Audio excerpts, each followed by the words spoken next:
Welcome to Cinema-Savants, your weekly dose of movie news, movie reviews, and the occasional rumor. With your hosts, Todd Vandenberg and Rob Steele. And coming up in this week's show, Oscar predictions and stuff like twin beds. We'll get to that later. Lots of Marvel news and a movie that might just be worse than the Emoji one. We are, of course, this week joined by Lee Vowell, who I'm going to have to put in the opening credits at some point. But first, just to further complicate Fu Man Todd's emotions, check out the website. It'll make sense. Question for you. If Black Panther and Storm from the X-Men actually had kids, would they be considered Thundercats? Just starting out the show with something I saw this week and went, oh, it's a good question. I don't know. That's Which beautiful. one would be Snarf? Anyway, leads to the Avengers, which it finally got moved up to April 27th, which is when it's being released to the rest of the planet. Now, they said that they just wanted to move it up so it would give it more time and not run into the Deadpool movie or the Han Solo movie, which both come out in May. I think it has a lot to do with piracy, because amazingly enough, if you release the movie in the country that it came from at the same time as the rest of the freaking planet, they won't pirate it as much. I'm thinking. What do you guys have thoughts on that? Yeah, I'm thinking it's three things. I think exactly what you said. Maybe they finally realized, oh, maybe we should make it day and date around the world to eliminate, well, doesn't eliminate that, but helps with that problem. Also, the Deadpool solo issue gives them an extra week. And maybe they have a movie in release right now that taught them, oh, you know what? We don't really have to have releases around holidays. Although, you know, movies can make money whenever they come out, as long as they're good movies and people want to see them. So I think that has a lot to do with it as well. It just makes sense to me. But actually, referencing the Black Panther movie, had an odd story come out this week. Well, odd to me, because it's not something I had given much thought about. A guy named Niall DeMarco talked about how he tried to go see the Black Panther movie, but had to leave because he's deaf. That's the headline for this story, which confused me. So I thought, it can't be too loud. What is going on here? He's talking about the closed captioning system that they have at theaters with apparently a device that is given so they can read the captions as they come across. And he said he can read enough lips to know that it was wrong. And it was also very oddly configured. You have to attach it to the chair and it has to sit right in front of you, blocking part of the screen. And like I said, not being deaf, it's not something I had given a lot of thought to. But do you guys think we could have like a closed caption screening of movies? I can't hear anything you're saying. What are you saying? You're such an evil person. Why not? I mean, it would make perfect sense. And plus, there are these things on phones called apps, right? And I understand they don't want the little bright little screen, but I mean, there's a bright little screen in front of the people, right? Otherwise, how are they possibly seeing the captions? Why don't they just make it an app and put it on your phone? The problem of him saying it not matching their lips, that always happens. Closed captions rarely match exactly what is being said. Was he saying it wasn't matching the lips, or was he saying the words that he could see them saying match? Okay. It's like someone would say, "Hi, my name is Steve," and it'd come out as Blargelsping Fargenstein Bargstad. Just Swedish for something. Okay, so that's just a total error in the processing, but closed captions are hardly ever word for word, just because they would be flying so quickly through. They're not going to do it. Because I know sorry to cut you off. As long as it's not the closed captioning where it's like you're watching it and they're typing it as it's being said, and it's like there's so many typos, and it's like I have no idea. Yeah, I've never, I saw this in the outline. I was like, I've never really thought about, because we are all fortunate enough to be able to hear, and I don't mean that, dismissively. I mean the truth. But I've never thought about going to see a film where I couldn't hear it. So I don't know what that experience would be like. That's really interesting. It's something I always thought that, if you can't hear, why would you go? But at the same time, why would you not if you can have something like this? So it's like I never think of deaf people watching television, and yet I know closed captioning exists. I wonder if it maybe was just a malfunction of that particular unit, because that certainly happens, as opposed to there was a problem with the captioning for the film. I mean, they closed captioning at movie theaters, this type of system that's been around for years now. Yeah. Is it something where they could like plug in their earphones and hear it? Oh, wait, never mind. Wow. There are approximately 1 million people in the U.S. that are deaf, according to Gallaudet, which should know. I don't really see that it would be that much of an issue to have closed caption screenings. They're not going to do that for every film, because a lot of people are going to be, get that off of there. Although Black Panther had a lot of captions on it, as it was. I'm thinking you can have a lot of, since the movie doesn't actually usually take up the entire actual screen, put it under the picture. Right. That way it's not blocking anything for people who can hear, I guess. Yeah. That kind of makes me sad for people who can't hear it, actually, because I'd never thought of it. And it's like, a movie-going experience, obviously, is something we all three love. And to be able to really not have that due to simply not being able to hear, it's kind of a sad experience in a way. Having to watch it on, unless you have a great stereo system, or stereo, quote unquote, unless you have a home system where you can watch something big. Sorry, that was no pun intended on that. But something you can watch the movie really big on TV and then watch the captions. It seems like it'd be, there's got to be, well, it sounds like a joke, but there's got to be an app for that. So, But again, you get, as Todd mentioned, going to the movie theater. Well, I'll be answer.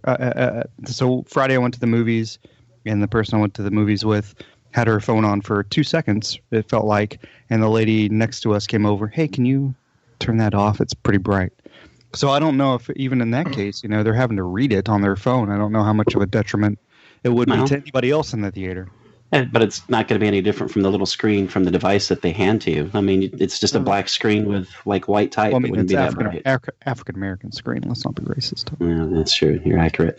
And we've seen. Well, Rob doesn't go see foreign films because he's a jingo.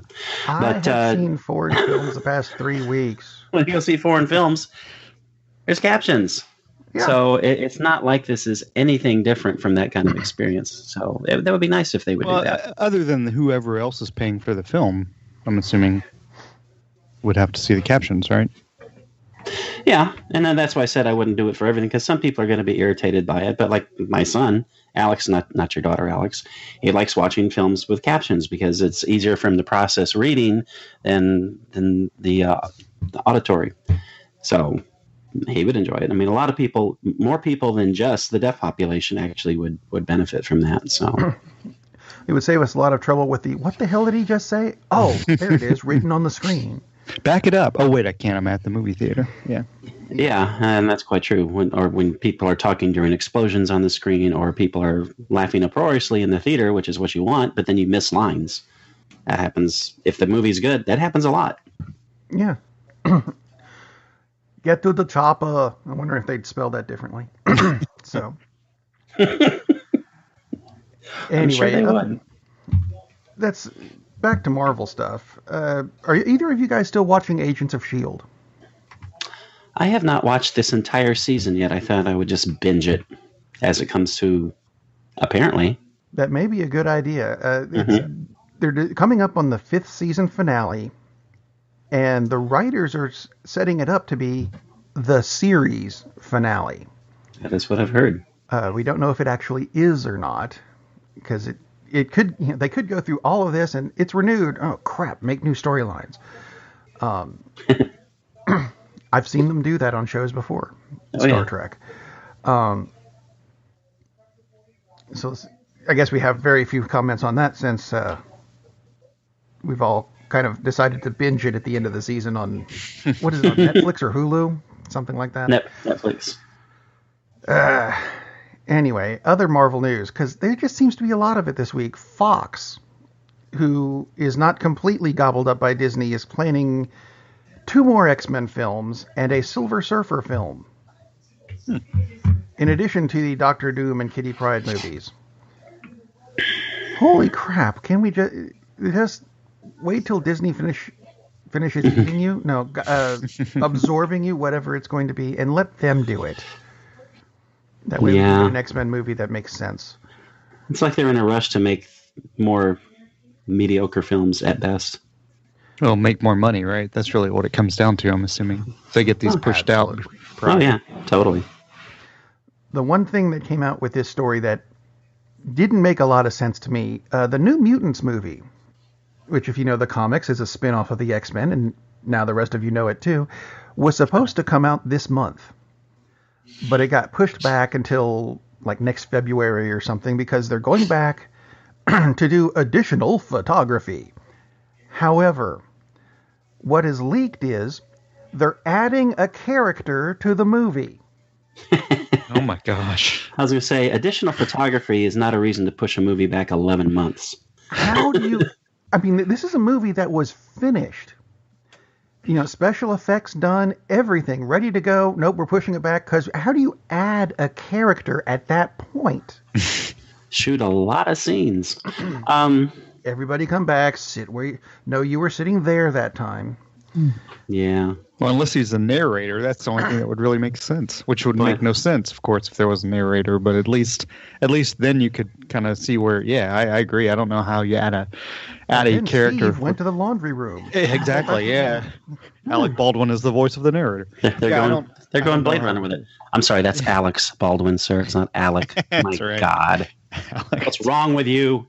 For people who don't know what Todd is talking about, Baldwin. I'm dying here. Trump tweeted out, our great and formidable president tweeted out Alex Baldwin when he was trying to make a derogatory statement about Alec Baldwin. As he's ranting about someone who makes fun of him while he has yet to address the fact that Putin put out a video showing missiles hitting Florida. Fun. Anyway, back to it was cartoonish. It wasn't real. You know, it was like identify more with it. It was like a Tarantino film with the violence. It wasn't real. Oh my God. Anyway. Cloak and Dagger is going to be coming out on June 7th. See, I'm back at Marvel news. We like that with Trump presidency, the Marvel news. Cloak and Dagger. Cloak and Dagger, yeah. It's what presidents should be doing instead of tweeting. They came out with another trailer, and I think this looks like a good series. I mean, they were always secondary characters that I was partially interested in, you know, and I don't have to buy the book, so I'll watch the series. It's a cool concept. I hope it's good. I hope it comes out nice. There was a Twitter thing this week. See, I should have gone straight to this because of the president.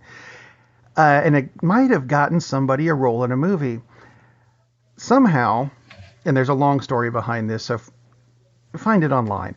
I'll just give you the short form. Mark Hamill and James Gunn got to talking on Twitter, and it might end up getting Mark Hamill a role in Guardians of the Galaxy 3. They were just kind of, it seemed to be like a kidding conversation of, oh, yeah, we should do that. Yeah, we really should. And then they went, maybe we really should direct message me here and we'll get this off of main feed Twitter. Who would he be? The Joker. Oh, of course. That would be awesome. We're gonna buy Warner's just so we can have Mark Hamill play the Joker. Just as the voice, though. Yeah, exactly. Yeah.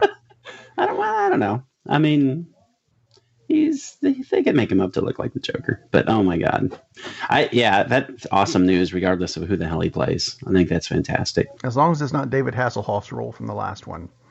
As long as it's not David Hasselhoff. Mark Hamill as Mark Hamill is David Hasselhoff. I mean, Hamill has done, obviously, you know, for people who, like us, have kind of stayed up with his work, and he's done a lot of voice work. But I think one of the things, if people haven't really noticed that, Mark Hamill is a young Luke Skywalker. I thought his role in the most recent Star Wars film, he was great in it. Was it exactly what he thought it should be or not? No, but I mean, as good as he was in that film, I thought it kind of, as far as people, young people maybe noticing him more, I think it really helped his career. I think it kind of rebooted it. So I think, him being Guardians of the Galaxy, or he was the thread in Phantom Thread for people. Just he was the spool. It was amazing. But it was, yeah. I mean, I think it's good for. I thought the last Star Wars and anything Mark Hamill is in, really, I'm interested in watching it. Yeah, you're right. He was Flash excellent. TV series.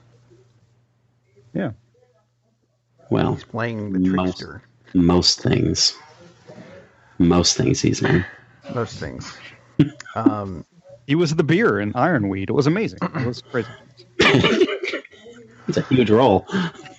Oh, boy. Yeah, last Marvel news, of which there seems to have been too much this week. The Captain Marvel movie, which is not the Shazam movie, that's DC, and the problem with both groups having a character with the same freaking name. Screenwriter Geneva Robertson... boy, too many consonants in that last bit, sorry. She said it's going to be more of an action comedy movie. Does that worry you guys? Because it worries me. Doesn't worry. This is supposed to be part of the series, and the rest of, apart from Ant-Man. Thor Ragnarok. Doesn't worry me a bit. Okay. No, it doesn't me either, because there's a lot of... unless they're just using that term. Not necessarily comedies. Right. Excellent point. Yeah. But unless they're just using that term, and it's still just going to be this kind of thing. But unless they're intentionally, like Ant-Man, it really should be a comedy action film. But maybe it's that kind of thing. If it's done well enough, if it's done well enough, any film can work. But if it's not done, then it becomes Ironweed 2, which is awful. That would be fun. And think of it this way: it's Marvel. If partway through the film they see it's not working, guess who won't be on the screenplay anymore? Guess what will be changed? I mean, they'll change it if it's not working. So I don't have any worries about that at all. Let's see. We do have a bit of casting news from that movie. Gemma Chan is set to play Captain Minerva, which I'm sure is supposed to be a pun of somehow, who is the Kree are an alien race. Okay, for those of you who don't know, she's playing a Kree geneticist who's supposed to be the bad guy in this movie. It's Captain Minerva. Wonderful. Which leads us right into the news from the new Wonder Woman movie, where the bad guy is Barbara Ann Minerva. It works. Who is actually Cheetah. Her we know. Barbara Ann Minerva, I don't think most people know yet. They had originally wanted Emma Stone, who said, no, I'm not going to do it. So Kristen Wiig is the front runner for Cheetah, which I think is kind of an odd casting, but hey. Action comedy. That is kind of odd casting, and she can do more than comedies, so, not a problem there. But one thing, Cheetah at least is a well-known character. The Captain Marvel villain kind of worries me a bit, just because it's going to be a funnier movie. It's not a well-known villain, but name a well-known villain for Captain Marvel. And that's what I was just going to say. Thanos. Yeah, so that's kind of an issue there, but I'm sure it will work. I'm not too concerned about that, and I like the fact that they're bringing in Cheetah for Wonder Woman. I think that's very cool. Because frankly, I think apart from Joker, that's going to be the best super villain DC has had in a movie so far. Yeah, it wasn't Luthor. Yeah, and that cameo by Deathstroke doesn't count. No, it doesn't. Let's see other DC news. The CW Seed, which is apparently their online streaming service, has finally put March 24th as the date of the Constantine animated series starting. which is still being voiced by Matt Ryan, but I want a live version again because that was a good series. Damn it. That was a good series. I had no idea the Falcons quarterback did any voice work, but that's interesting. Well, it's because he yells at the tight end so often. It sounds like spells. Other CW news, the Heathers series, which just looked weird to begin with to me, got pushed back because of the school shootings in Florida. Although, and I'm not trying to be crass or anything, but if that was the reason, this show is never going to air because there's always going to be a school shooting until they finally do something about the guns. Yeah, that's true. And Death Wish was pushed back because it was supposed to come out right around the time or soon after the Las Vegas shooting, and it was pushed back. And look when Death Wish came out. You're right. I mean, push it back for eternity because nothing's going to change. Hopefully it will this time, but. Right. Clearly, it's probably just an excuse that the series is not going to be any good, and they're just trying to push it back to make changes to it. Maybe they're adding another character. There you go. Jinx! Well, Matt Ryan does all the voices. You mentioned... Okay, so a Jinx, right? That goes into the PSA for this week. Woo! It's kind of a movie review, but no, it's a jinxed PSA. I accidentally saw a movie this week called The 5-Year Engagement. Accidentally. With Jason Segel and Emily Blunt. And let me be blunt, I watched this in my mechanic's waiting room. Okay. There's two TVs, sense. And it was either this or Fox News, so I chose what I thought would be the lesser of two evils.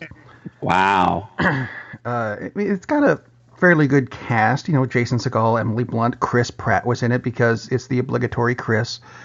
And lots of stars that I don't know the names of, but I go, hey, it's a dude from this and the girl from that and the group from the commercial and, them.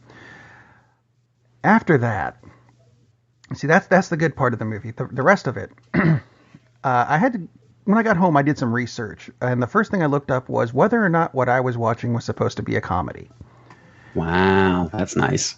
And the answer was yes, and I consider that a shame because I found absolutely nothing funny about the movie. My middle daughter, the one in high school, was with me at the time, and she asked if this is what comedy was becoming, and if so, is her generation really that screwed? Ouch. Basically, the storyline is Jason Segel proposes to Emily Blunt, and things go wrong from there. Like Jason wandering off naked, falling asleep in the snow, and losing a toe to frostbite. Or Jason's brother Chris Pratt shooting Emily Blunt in the thigh with a crossbow. Ouch. Let's see, so what did I get from this movie? That's something you have to look for. What did I get from it? I got a variety of styles of facial hair never to even try considering. Nice. On Emily Blunt alone, right? Oh, yeah. Please, yeah. Wow. If there were funny parts of the movie, they were drowned out by the coffee maker in the waiting room. It's bad when the coffee maker is better. That's why this is a PSA. Avoid this movie at all cost. It may be worse than the Emoji Movie. Did either of you ever hear of this film? Yes, I have heard of it. I haven't seen it, but I have heard of it. I'd never heard of it. Judd Apatow produced Emily Blunt. I had seen the poster wander by when I scroll through movies that have come out, and that's about it. It's interesting. It's got a 63% tomato meter from the critics, 51% audience score, 6.2 on IMDb. Yeah, there's a lot of sick people out there, basically. I mean, as soon as I think they got that just on the cast. They would go, look, Chris Pratt's in it, give it a star. Well, as soon as you said Jason, I was like, no, I'm not interested. I think he's the least funny freaking person on the planet. It would be a lot funnier if it was Steven Seagal instead of Jason Seagal. I would much rather watch Steven Seagal in a romantic comedy because I think that would be really off-putting and weird, and it would make me laugh. Yeah, he is not funny at all. He sucks. I would rather watch two Adam Sandler movies back to back than him. Oh gosh, don't say that. I was titillated when you said Emily Blunt's thigh. It had a crossbow bolt sticking out of it, but whatever turns you on, Lee. Interesting. Wow. I'll take it. Okay. In a small twin bed.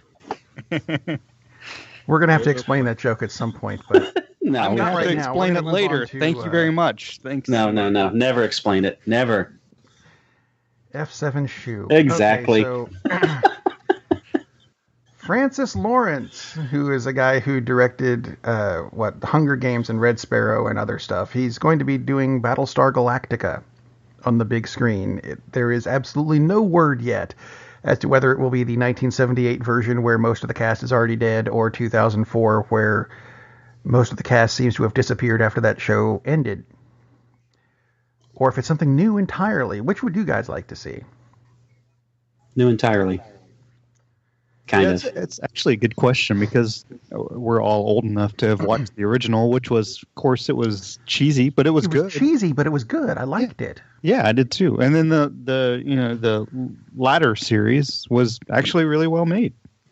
So But as long depressing. as what's that? But depressing. Well, yeah, but it was still It was well still made. really well done. It was just kind of, they killed fill in the blank this week. And I liked fill in the blank. But yeah. As long as it has Mark Hamill doing a voiceover for Edward James Olmos, I'm good. Matt Ryan as all of the Cylons. And Lou Diamond Phillips shows up as the student at the end who's causing all the trouble. It's great. Wow. Okay, something else we all liked. Oh boy.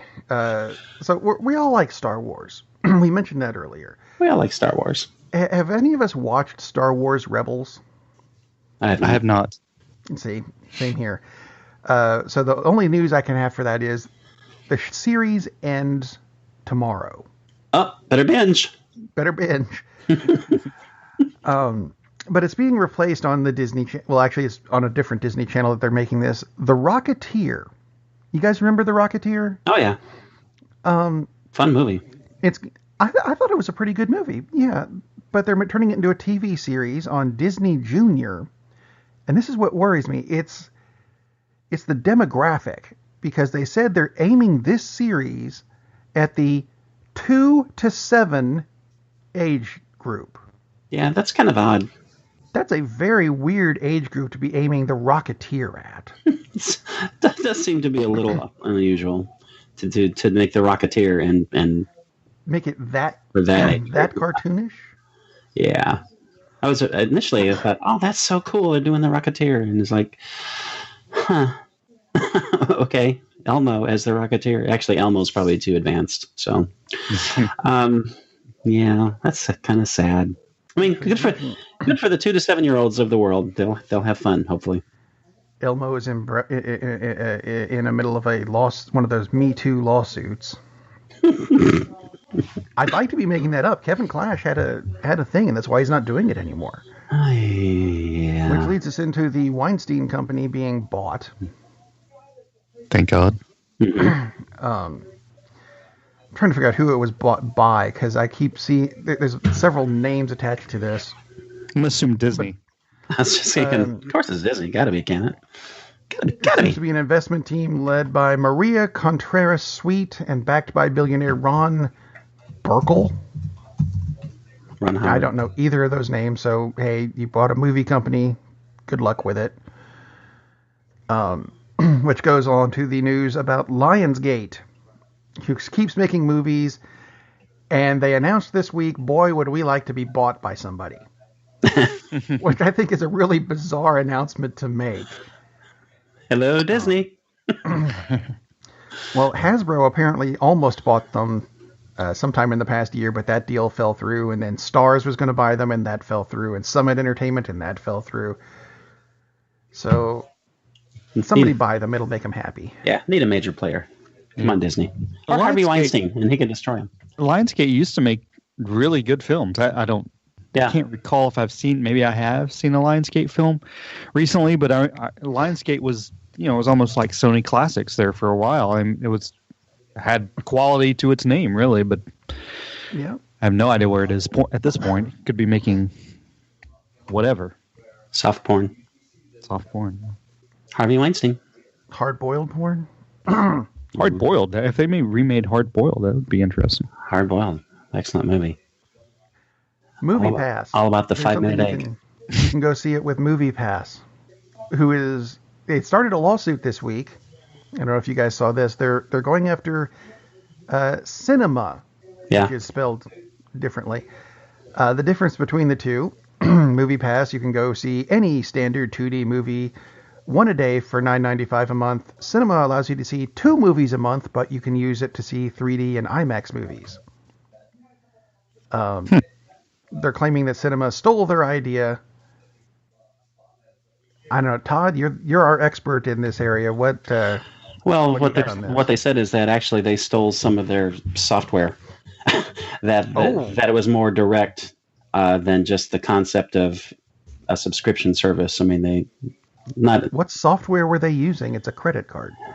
Shouldn't Visa jump in and go, "Hey, you stole our"? The fact that when you log in, because you have to when you get close to the theater, you log in, you have to be within a certain distance, and I mean that's part of what they claim that they stole. So, I mean, and if that's true, then obviously they should win. I doubt that they're particularly worried about the competition because, like you said, it's 2 movies a month as opposed to 30 or 28 or 31. I mean, so, and once every 4 years you get 29 movies. 29. But yeah, there was another story about Movie Pass that was another complaint saying that some people couldn't see Red Sparrow in some locations. And those are AMC theaters. Interesting. Yeah, and it might have been. And I checked my thing. And it's like, oh yeah, I can go see Red Sparrow. So the number of negative stories about Movie Pass just cracks me up because I think that it's got to be plants from probably AMC because they're appear to be the only chain that doesn't like it. Very weird. They're not paying us money. They should at this point. My God, we talk about them every week. And Hayao Miyazaki too. He should be paying us. Yeah, oh my God, he should be. He owes us big bucks. Maybe he and Movie Pass can coast. Anyway, yeah, they should win the suit, and then this other little company will go away. And I can't imagine they're going to make a lot of money. I mean, $9.95 for 2 movies a month. Who cares? If people love the Movie Pass concept the way they should, they would have 50 million subscribers instead of 2. So, a lot of people just aren't going to get into that. And there are other competitors out there, but most of them it's 1 or 2 movies a month, and it's that's kind of silly. Yeah, I don't think people are not understanding Movie Pass are idiots at this point. Yeah, because it's too good to be true, and it's going to change soon. It's got to, but. I mean, seeing a movie a day. Exactly. Just don't get the year subscription because if they do go under, well, then you're out. But if you go month by month, it's like, okay, that's your fault if you didn't watch 1.5 movies before they went out. They went under this month. So yeah. And some people have been complaining that they cancel my Movie Pass, and then they find out, it's because you were buying concessions with it, or you're trying to buy other things with it. It's like it strictly says what you're supposed to buy with it. I can't buy tobacco products with my Movie Pass. Yeah. Oh, darn. A movie a day for every day of the month. I mean, I know it's like they don't like you to double up on movies and IMAX and 3D, but I mean, you can't. They're actually grayed out. The selection. Right. That's what I'm saying. I mean, I know you can't do that with Movie Pass, but it's like if you love seeing movies, if you see, you mentioned a movie and a half, but if you go see 5 movies a month or 4 movies a month, you go once a weekend. I mean, you've already paid for it. It's this amazing deal that is going to change, and it's too good to be true. So if people don't have a Movie Pass already, we're not getting paid by Movie Pass, but you should definitely sign up for your own benefit. And do monthly deals. And it lets you to go see films that I'm not really sure about this one, and like, well, okay, I already paid for it. I might as well. If you got the time. Best picture. Yeah. So it's just gonna. They're all good, by the way. So. All right. They're all good. We'll get there in a minute. They're all good. They're all We're gonna start chanting that in a minute. Had bizarre casting news, and this goes back to the last couple of shows, because I mentioned Melanie Diaz being cast in Charmed. They announced some more this week. Sarah Jeffrey is going to be playing Madison, one of the sisters in the movie. Rupert Evans is going to be Harry, the White Lighter in the series. And in this announcement, they still announced that Melanie Diaz is playing an undisclosed sister. How? Maybe that's the character's name. It could be. Undisclosed. This is Madison, this is Sylvia, and this is undisclosed. It's pretty bizarre. Maybe it's undisclosed sister. Maybe every time they reference undisclosed sister, or they have to actually say what her name is. Kind of like Robert Jordan. She who shall not be named. Yeah, exactly. It's always Robert Jordan with Hemingway. It's not just Robert or Jordan. It's undisclosed sister in this one. It's Matt Ryan. Okay, British actress Perdita Weeks is filling in a role that I said didn't exist last week. And I'm wrong. I apologize. Wrong. Perdita Weeks is playing Higgins in the new Magnum PI series. Well, there you go. I'm sure she's going to look very odd with the mustache, but okay. Whatever. Is it because maybe they thought the series was too male-centric and they needed a larger female role? That's got to be the only reason, right? Were there any female roles in the original version? Yeah, in the opening sequence where he's teaching the lady how to swim and you see her butt. Right there. Yeah, okay. That's not so much a role as it is a bun. I thought it was the best role. Lovely. Bun. Thank you. Thank you. I'll be here for the rest of the show. Well played. Simon Kinberg is responsible for a lot of the pre-show talk. He's closed a deal to remake Logan's Run, only Logan this time is going to be a woman. Logan's Run. That's excellent. Yeah. Sure, why not? Other cast news we had. Chris Hemsworth is going to be the lead in Men in Black 4, which has no Tommy Lee Jones. It has no Will Smith. Basically, it's set in London and being directed by Gary. Captain Dyslexia, thank you. I'm assuming he's going to be the goofball agent as opposed to the... I got to be honest, when I saw this outline, I totally misread that. I thought you were making a baseball reference that there were 4 men left on base. I had no idea what you're talking about. MIB. That is clever and something only the Orioles would do. The live-action Dora the Explorer movie is coming out on August 2nd, 2019. Mark Hamill playing Dora? I don't know. It's set several years after the TV series. This worries me. No. When Dora is a teenager living in the city with her cousin Diego. And I think that's cheating, because if you're going to make a live-action Dora the Explorer movie, it damn well better have Boots the Monkey, Isa the Iguana, Benny the Bull, and the Big Red Frickin' Chicken. That being said, I foresee this movie winning an award, actually. That would be a Razzie. Which, those awards happened, and I missed them. Sorry.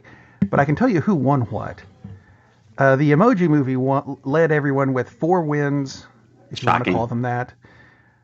For Worst Movie, Worst On-Screen Duo, Worst Director, and Worst Screenplay. 50 Shades Darker won 2 awards for Kim Basinger, Worst Supporting Actress, and Worst Sequel. The Mummy got Tom Cruise for Worst Actor. Daddy's Home 2 got Worst Supporting Actor with Mel Gibson. And Boo, a Medea Halloween, Tyler Perry as Worst Actress. Nice. Well played, Razzies. Well played. It's weird that their website says that Baywatch got an award, but didn't list it, and that Medea's Halloween didn't get an award. So I have no idea what to make of that. You're confused. I just work here. I don't know. But that leads us to what I think we'll be talking about the rest of the show. That would be the Oscars. And I actually have 2 questions to lead this off. I watched The Shape of Water this week, which I liked. I thought it was a great movie. It just reminded me a lot of E.T., except that it wasn't an alien with an extendable neck. It was the creature from the Black Lagoon with an extendable happy stick. Which Which made me wonder, what made this movie, or any movie really, so much better than E.T.? Because E.T. wasn't nominated for Best Picture, but this was. And I'm wondering what the difference is. I mean, is it the sex? Did Drew Barrymore have to sleep with a little brown thing with the extendable neck to make it Oscar-worthy? I mean, yes, it was better acted than E.T. and everything, and I know it's a much better movie than E.T. was. But what made this movie worthy? I don't. Well, I think you just hit on it. I mean, if it is the romance, why wasn't The Big Sick nominated? Because I actually prefer The Big Sick to The Shape of Water. I saw that. So I've seen all the Best Picture nominees, I've seen The Big Sick, which was an entertaining film. I just didn't think it had the, I don't know, lack of better way of saying it, the gravitas that Shape of Water had. I thought it was a little bit slight. I thought the acting was really good. I just didn't think it was like tried to elevate itself to being something great other than what it was. Based on a true story, which I'm really hoping Shape of Water wasn't. Oh no, it's totally true story. I lived it myself. But no, I just think I was the fish. But The Big Sick, it was just to me The Big Sick was too long. Like there was a point where, well, first of all, they had the relationship, and then they had her getting sick, which I felt was a little bit too played. And then at the end, everything was going to work out, and he was going to be doing the stand up, and she's going to be there. I thought it was a little bit too predictable as far as what it was. But The Shape of Water was not, to me. It was not predictable really at all. I mean, you had a feeling that they would somehow get this fish out, but you didn't necessarily believe it the whole time. I just thought, and I think you hit on it with The Shape of Water. I just think it's a better. Nothing against Spielberg, obviously, but you've got a director for The Shape of Water who understands visuals probably even better than Spielberg does as far as that kind of film. Pan's Labyrinth and Shape of Water thing. So I thought Hellboy. Well, and I think that really kind of separated it. Shape of Water may win Best Picture. I mean, that's the great thing about Best Picture is really several of these films could win, and Shape of Water could win. To me, it's not the Best Picture of the year. I think it was better than Big Sick, and so therefore, to me, I think it should have been nominated as Best Picture, but I don't think it is the Best Picture. You saw it, Todd, right? Yeah. To me, I think, well, for one thing, if they were nominating up to 10 films back when E.T. came out, E.T. I think would have been nominated for the Best Picture. So I think that's one of the issues there. And it was viewed as a kids movie, and kids movies rarely are nominated even now. So and it was a Spielberg film at the time where Spielberg was not still seen as, oh, this guy could win Best Picture. He was making entertaining films instead of great films. Making pictures people want to see. Exactly. I mean, that's a slight. That's true, and it shouldn't have been the case, but it was at the time. And as far as Oscar worthy, I mean, a lot of times they have to have some. Not always, but there should be some gravitas, like you said, Lee. To me, there should be some cinematic appeal to it, which obviously Shape of Water has. Big Sick doesn't. Big Sick, I think Big Sick absolutely accomplishes what it's meant to do, and to me, that's the biggest thing. If a movie achieves what it's supposed to achieve, if it's supposed to make you laugh, if it's supposed to make you cry, if it's supposed to make you think about what the subject is, then it's Oscar worthy. If it does those things better than other films in other categories, and that's how you can compare films that are very different. Because did it achieve what it was supposed to do? Because you can't compare Lady Bird to Shape of Water head to head and say, well, this is better because this was funny, or this was better because it had freaking love scenes. Yeah, did the film achieve what it was supposed to achieve? And that's what I think. That's what the voters should base it on. I mean, I would think that's what we all base on whether we like a movie or not. Did it do what it was supposed to do? So that's what I would say. What makes a movie Oscar worthy? E.T. to me shouldn't have won, but it should have been nominated. It's just that it didn't. It couldn't get shoehorned into that little category. And the Oscars, the nominations have changed as things have gone along. People are starting. They've added 1,000 new members in the past couple of years. So people are realizing we'll be members at this rate. Right? Yeah. So, and a film like Get Out would have never been nominated before. To be honest. Oh my God, no, absolutely not. It wouldn't have been nominated. It probably wouldn't have been nominated if they had 10 choices back then, 10 years ago, just because it's too different. So yeah, I think it's great that it's nominated. But it's like you said, Lee, I mean, there's so many movies this year that could win and deserve to win, but they're so different. It makes it really different. Difficult. Makes it different. Makes it feel like it's a small twin bed.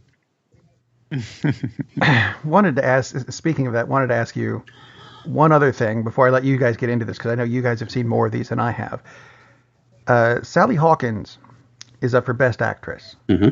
And I'm wondering, has there ever been anyone who's gotten an Oscar for playing a mute, apart from that one really weird scene that I could have done without? Yeah, it wasn't Marlee Matlin. Yes, won Best Actress. Okay. So it was just something that occurred to me, and I like 3 seconds before we started recording the show, and I went, "Ooh, hang on a minute!" And deservedly so, because she was awesome. So. Yeah. Yes. They both were awesome, actually. Matlin and Hawkins both. Great roles. I will agree, because I wouldn't have thought of someone who couldn't speak through an entire movie as being able to show as much as she did. I don't mean that in that sense, but right. She did, which was acting.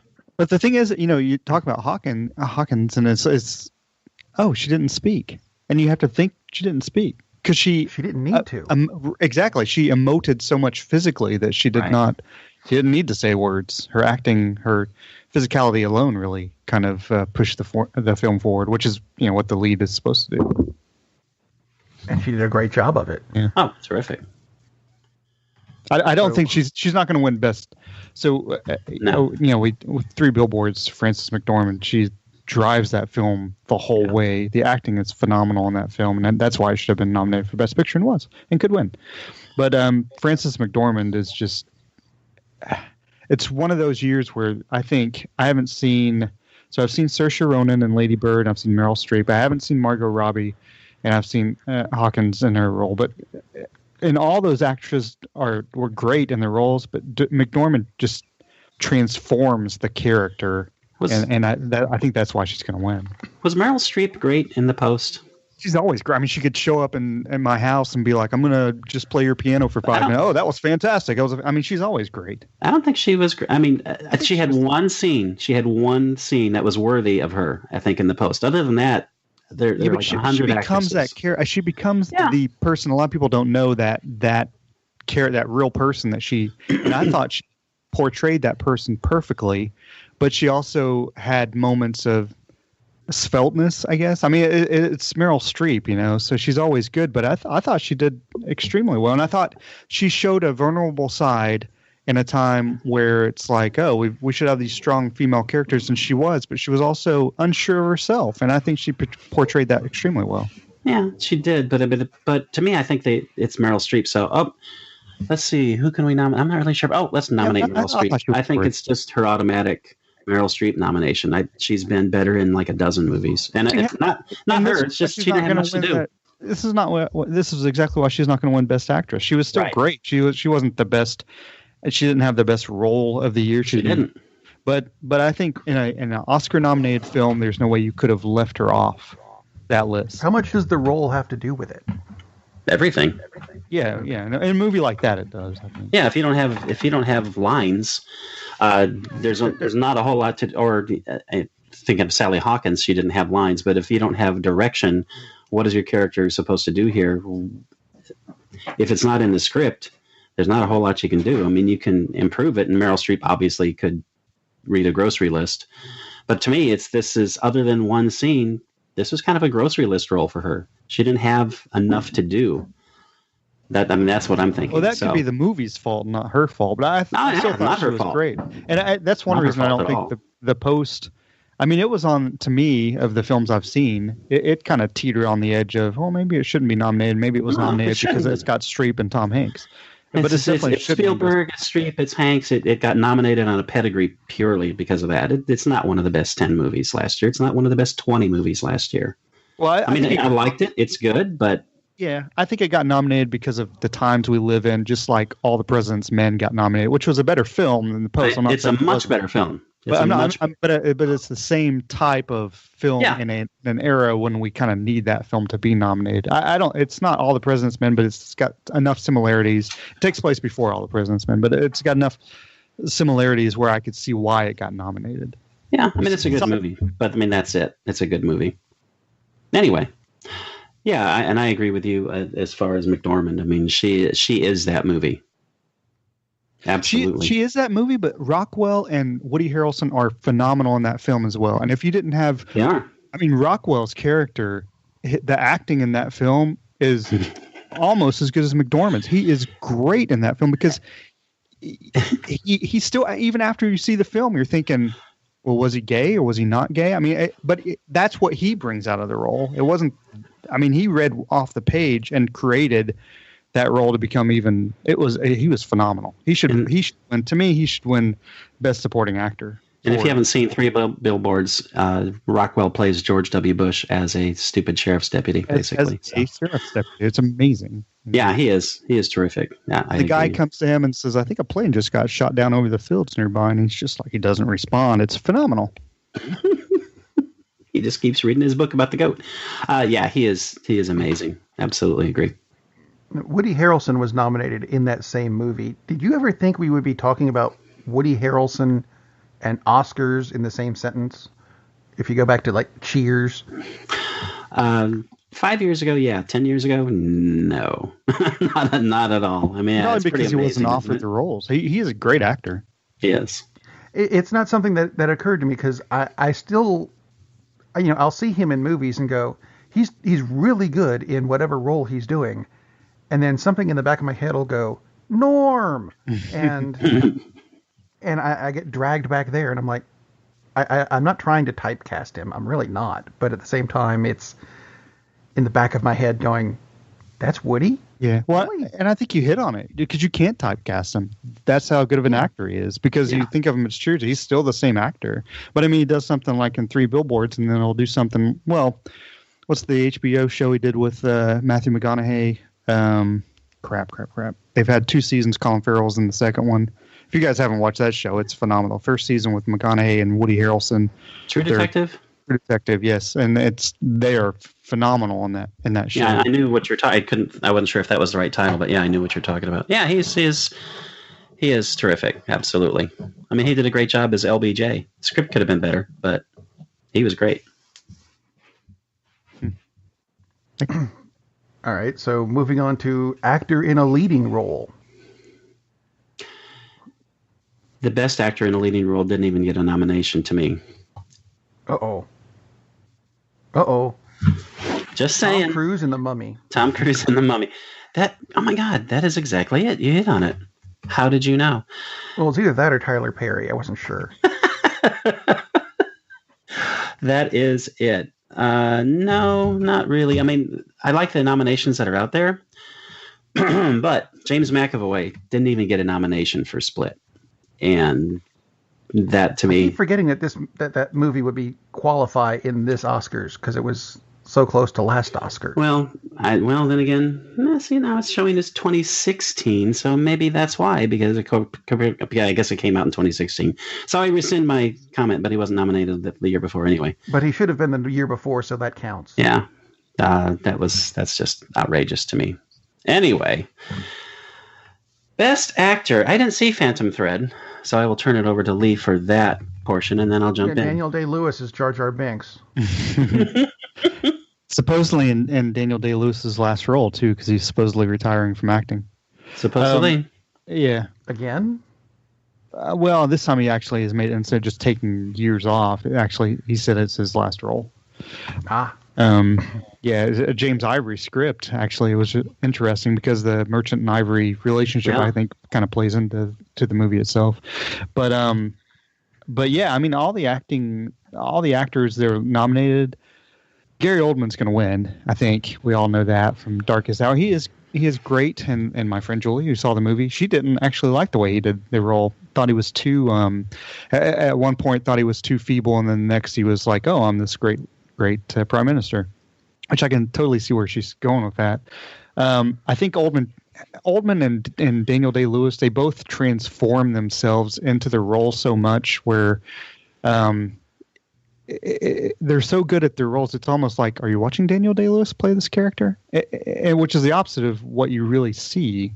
But Gary Oldman of the 5 nominees, Timothy Chalamet is phenomenal in Call Me by Your Name. Just great. He's a kid and he's playing a kid, and just what he brings off the screen is phenomenal. Daniel Day-Lewis is always great. And Denzel Washington is excellent as Roman J. Israel. Denzel Washington, but he's not. If you watch the film, he's I meant the quality wise. Right, exactly, yeah. But he like, unlike to me, Gary Oldman and Daniel Day-Lewis can either be Denzel Washington in a film or he's not. In this, he's totally not. He is Roman J. Israel to a T. He is the character. The movie is, to me, overtly sad, which is one reason I didn't care for the film itself. I thought Washington was great. I know Oldman's going to win, but of all the actors that I saw, I think Timothy Chalamet should win for Best Actor, though he won't. He's 17. He'll have many times coming up where he actually can win, but I think Oldman's going to win. Well, maybe, true. Yeah, that's, he could be the Dan Marino of acting. He's like, oh, I'll be back. I was like, you never know. From that year, I beat the Bears. Quick thing. I have to bring up. They announced this week they're making a sequel to Call Me by Your Name. My only speculation is that it's going to be Call Me by someone else's name. That's my joke for it, but they really are making a sequel. Well, so if you haven't seen the film, Before Sunrise is a great film. They make them every 9 years. It's actually, have you seen it, Todd? Yeah. Call Me by Your Name. No, not Call Me by Your Name. I thought you meant Before Sunrise. No, I've not seen it yet. Call Me by Your Name is almost one of those films you could see if they took time off and made it every 9 years, where it would be valid. But if they make it in like 3 years, it's almost like, I saw Silence of the Lambs, and now I'm going to see all. It's the film, but it's that kind of thing. You're making it to have a second one. It was kind of funny because I didn't know that, and at the end of the film, when I saw it with my friend, I was like, I can't wait till Call Me by Your Name 2, and now you mentioned it, and it was like they should make a second one, but which all too often they make a second one because hey, let's cash in. Can they cash in on a film like that? Really? It depends on how much it cost to make and how much it brought in. Don't know. Don't care. No, I don't care. But obviously that's what they're going to do. And I have not seen 2 of the nominees, so I can't speak to Chalamet's work or Daniel Day-Lewis. And obviously I'm sure they're excellent because you said they were. Not because they're nominated, because you said they were. Oldman, I can't imagine anyone winning except Oldman. And as far as your friend's comment about, he was really weak, and then he would pop back and be strong. They're condensing this time period, a matter of weeks, into 2 hours, and he did. So he suffered from depression. He suffered from serious self-doubt. So that's why he reacted that way, because that's legitimate. Oldman is fantastic in that film, and I was glad to see that there was more to it rather than just. Because going into it, I was assuming, this is just going to basically surround his response to Dunkirk, and it was much more than that. So I was just glad it wasn't, this is the flip side of Dunkirk, because I saw that movie. Another Best Picture nominee. So, Oldman was excellent, beyond excellent, and he's overdue. And if it wasn't for the fact that Denzel just had a better character in Fences, and that still pisses me off that he didn't win last year. So going back to the McAvoy wouldn't have won last year, even if he had gotten the nomination he deserved, because Denzel should have won and didn't, and that's a freaking travesty. That's like one of the worst Oscar robberies ever, because he's amazing in Fences. He's terrific in Roman J. Israel, and it's a really interesting character because he is.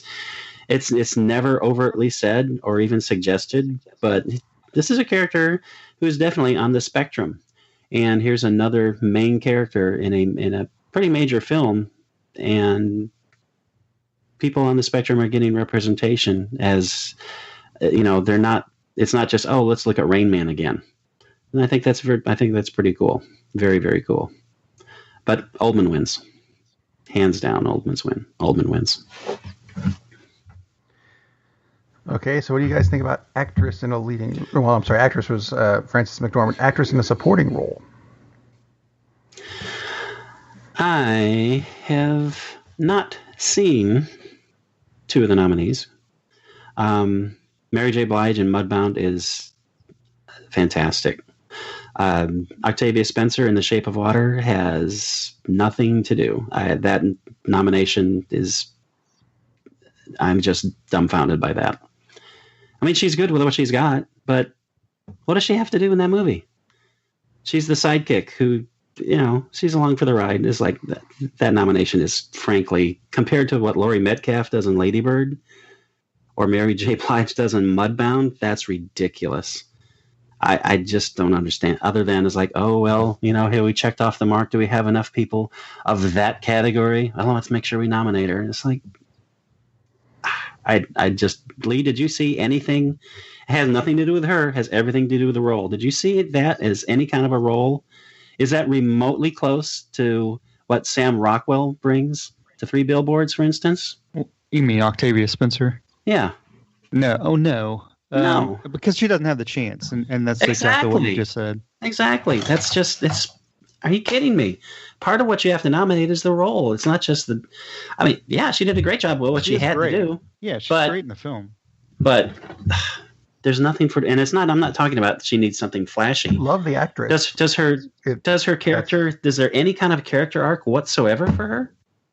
There's Other nothing. Than the end with the husband, which is just... But yeah, no, I mean, she's great in the film. But right, there's no... To me, it's like I always said, if you a supporting actor is like you have to elevate the film in your smaller role, and she has the acting ability. Oh, absolutely, she could, but does she? No, because it wasn't. It wasn't exactly just like you said she can't. But as you pointed out, Laurie Metcalf absolutely does. Right. And Leslie Manville, she it's kind of the same character as Spencer in Shape of Water. She's there, but the character doesn't really have the ability to elevate the film. But they're both great in their roles. It just doesn't have the ability to elevate, to change the film. It's really about the two leads, and it's really about the two leads. Well, it's really about the female lead in Shape of Water and Phantom Thread. It's really about the two leads. But I haven't seen I, Tonya. But from everything I understand, Allison Janney is kind of, off her normal typecast, and she's great in it, and she's going to win, that's the reason I want to see I, Tonya. It's kind of funny because when I first saw the trailers for I, Tonya, I was thinking, how good can that be? And then my friend Julie saw it and thought it was great, and thought that the reason it was great was Allison Janney. So, just based on third-hand effect and just from what I've seen, Allison Janney's going to win. But I can't say firsthand that I actually saw the film and how great she was, but I'm sure she is. Because she's always really good. She doesn't have the ability to show off her acting chops. And apparently in this she really does, and I hope to get a chance to see it. And Mudbound, by the way, is extremely difficult to see. Just fire up Netflix.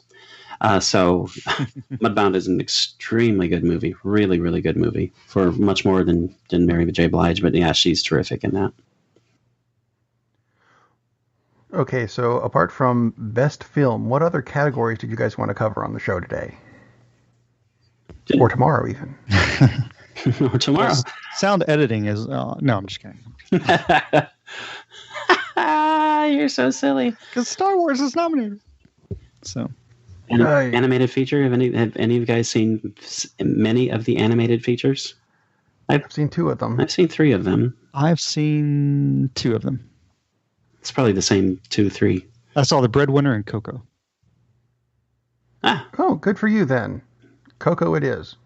There you go. Coco was great. They were both great. The Breadwinner is super depressing, but for obvious reasons. But Coco was phenomenal.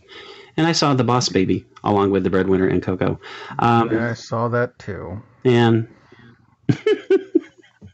you sound ecstatic. I did. It's not in the same category as the 5-year engagement, but I didn't like it. Neither did my kids, and I think that's the important thing, because that was it's supposed to be a kid's movie, and my kids did not like it. And you're speaking of Coco, of course. No, I know you're talking about The Boss Baby. I thought The Boss Baby was okay. But yeah, it's silly that it's nominated. Coco is really, really good. It is. Haven't seen Ferdinand, and just from Ferdinand stars Peyton Manning, which kind of makes me go, really? Are you sure? He's doing the voice of Mark Hamill, and I definitely want to see Loving Vincent because it's an interesting concept. And again, I would be shocked if it won because it's not the typical animated feature. I mean, it's about Vincent van Gogh, but it's all done in oil paintings, which is pretty interesting. But Coco to me is not going to stand out as one of the all-time classics, which makes me kind of sad because I was hoping it would. I mean, I think it's easily the best animated feature I saw this year. But yeah, you mentioned our friend Mr. Miyazaki. It's like people are not going to be talking about Coco, like with Miyazaki films. Which, by the way, that film festival is running again this year, so keep your eyes out for the Studio Ghibli Film Festival coming to a theater near you, hopefully wherever you are. And I hope Coco wins because one of my favorite actors, Gael Garcia Bernal, is actually one of the voices in Coco, and he's good in it. Yes, he's very good. Yeah, it's a really good movie. I really enjoy it. It's just not. I don't think this is going to be 50 years from now, people are going to be talking about Coco. They're going to look at it and go, it was a lot like Monsters, Inc., only with dead people. I mean, there's a depth to the film, but yeah, I agree with you, Todd. It's not like it's not going to be life-changing film, but it's good. It's well done and it meets its point. Really good. Oh yeah, not knocking it at all. It's some years there are just, oh my gosh, people are going to watch this thing forever. It's not Kubo. And that's exactly what I was thinking. It isn't. And what's sad is probably 10 times as many people have seen Coco as Kubo and the Two Strings. But Coco made a ton of money. Oh yeah. Surprise, actually. But it's not Kubo, which Todd and I think we both said it was the best film that came out last year. Yeah. Or I guess it would be 2 years ago now, but still, last time we did one of these shows. Let's see. Touch on the other categories real quick. Cinematography. Thoughts? I've seen all of them except for Mudbound. Cinematography and Darkest Hour really shouldn't be on there as far as I'm concerned. No. Cinematography in Dunkirk is great. I mean, that's one reason it should be nominated for Best Picture. Just cinematography. Give it to Blade Runner. Well, I like Blade Runner, but I think cinematography alone in that category, it should be Dunkirk just because of the way the film has to rely on its cinematography. That makes sense. And I'd go with The Shape of Water because it has a big impact on the film. But yeah, you just like the bath scenes. I get it. It's totally fine. Oh, but I before I forget, bath scenes. I'm totally gonna forget to say this. When we do get to Call Me by Your Name, let me just say I can never eat another apricot.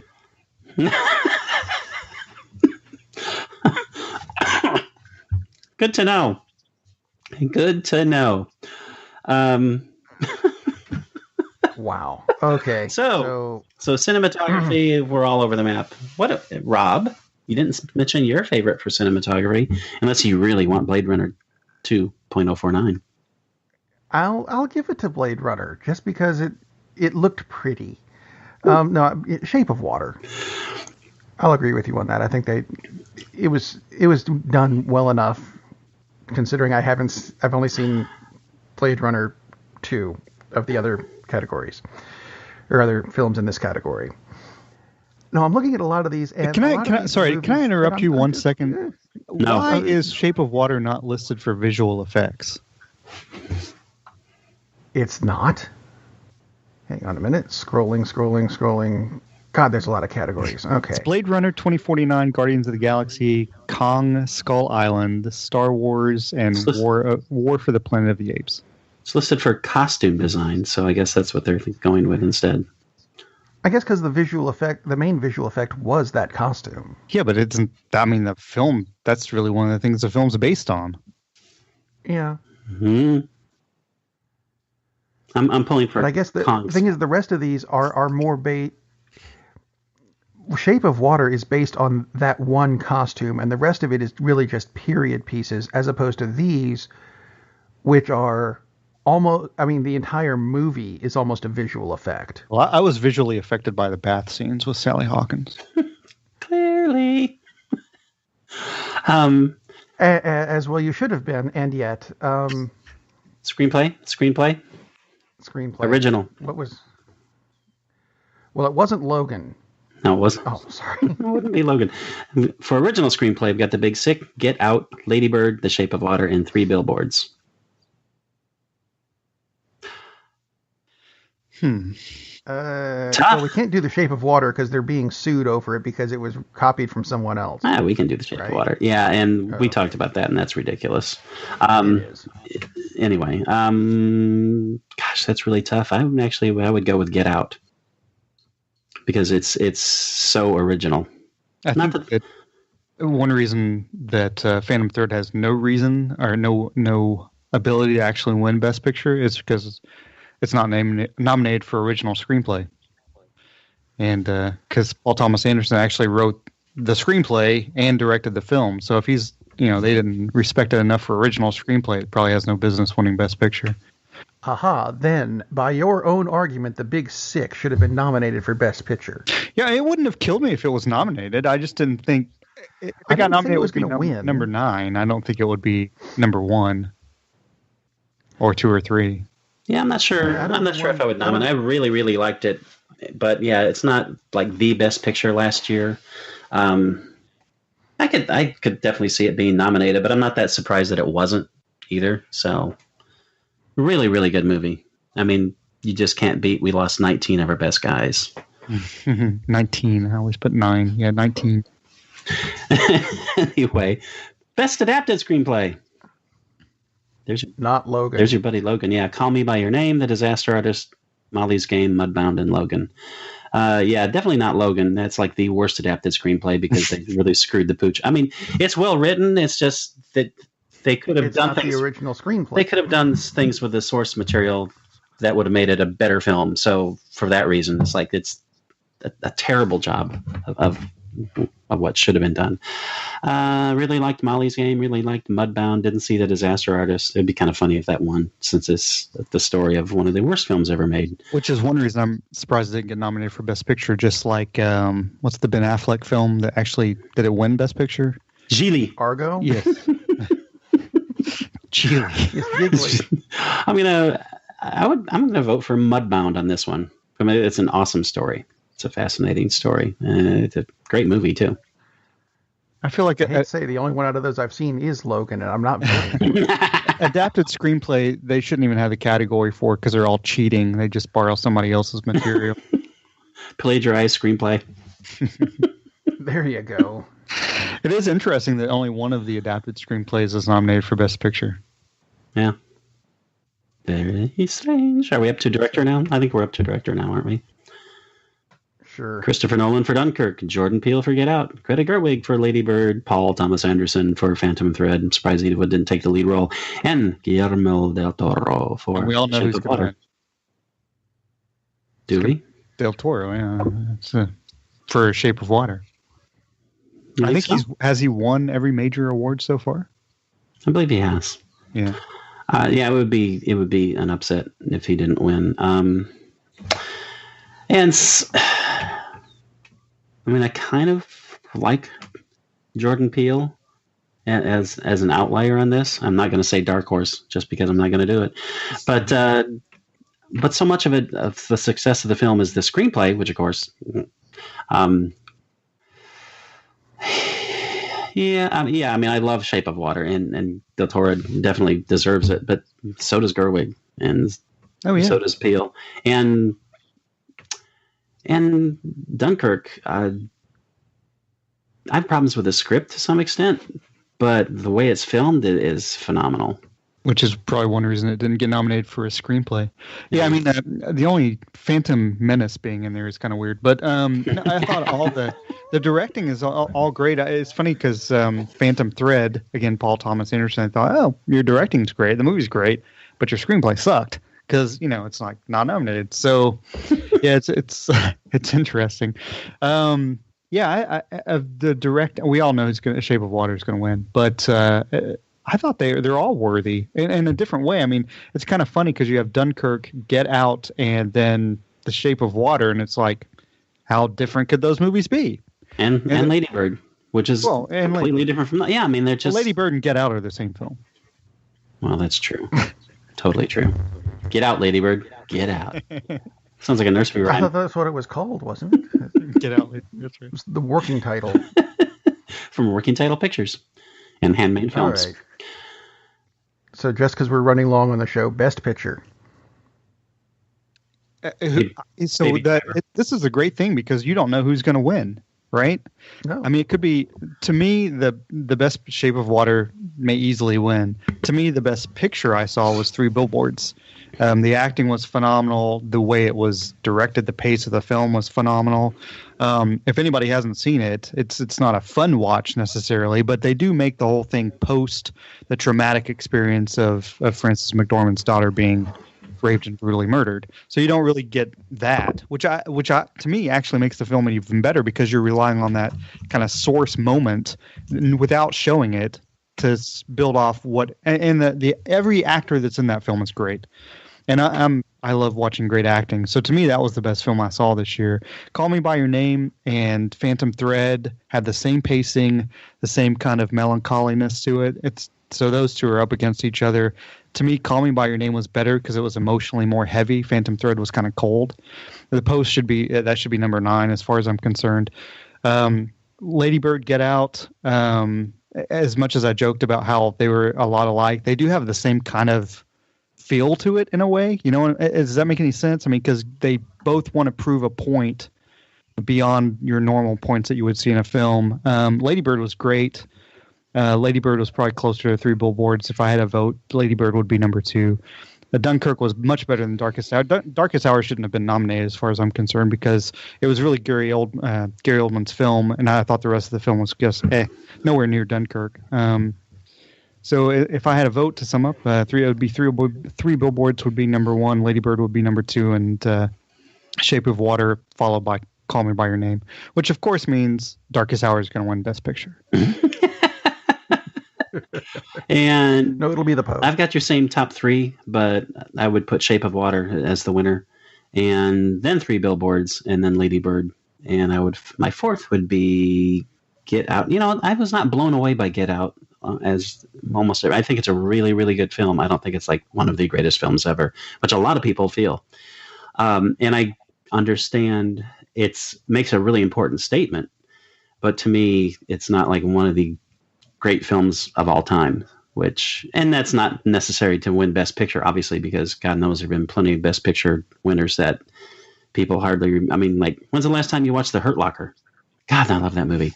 And it's a really good movie. I saw Hurt Locker was as a moment of Hedwig and the Angry Inch on Broadway when they're making fun of the Hurt Locker. And that's not a joke. And it's a good movie, but there's no way it should have won. To me, The Shape of Water is just more cinematic, and that's not necessarily doesn't necessarily have to be a prerequisite to win. I would not be upset at all if Three Billboards win or if Lady Bird wins. Upset, that's kind of silly, but yeah, I agree with you on Darkest Hour and Dunkirk. Darkest Hour shouldn't be nominated. I mean, it's a really good movie, but it's not one of the 10 best movies. And again, Baby Driver really is the best movie last year, and it's not even nominated for a damn thing, but that's the best movie last year, and it should have won. But I'll go with The Shape of Water. Which is exactly why Moonlight's going to win this year as well. They need to make that joke. Oh. And the winner is Moonlight. Oh, Jimmy Kimmel's hosting, you know. I mean, there'll be several references, I'm sure. As long as he doesn't have that... What was it? I don't normally watch the awards, but my wife made me turn them on last year just to watch there's a tour bus outside, and they'd like to come in and say hi to people. What the hell was that? Well, the problem is, apparently you've not kept up with it, but the Oscars run kind of short, and they needed to pad it out, so... Then let people finish their speeches. Which is exactly why Stephen Wright should host the Oscars. Just saying. I'm good with that. I would 37 minutes. Co-hosted Stephen Wright and Ben Stein. Oh my God! I think that would work. Stephen Wright hosts the Oscars. Wow! Just for the musical interlude alone. Wow.